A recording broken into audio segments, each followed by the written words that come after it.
ವಾಗಿ ಹಾಗೂ ನೈಜ ಸುದ್ದಿಗಳಿಗಾಗಿ ವೀಕ್ಷಿಸಿ ಸತ್ಯ ಸುದ್ದಿ ನ್ಯೂಸ್. ನಮಸ್ಕಾರ ವೀಕ್ಷಕರೇ, ಸತ್ಯ ಸುದ್ದಿಯಲ್ಲಿ ನಿಮಗೆ ಸ್ವಾಗತ.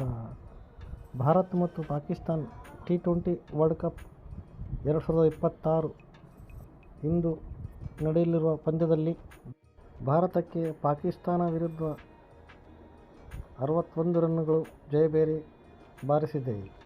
ವರದಿ ಸೈಯದ್ ಇರ್ಫಾನ್, ಸತ್ಯ ಸುದ್ದಿ ನ್ಯೂಸ್ ಕನ್ನಡ.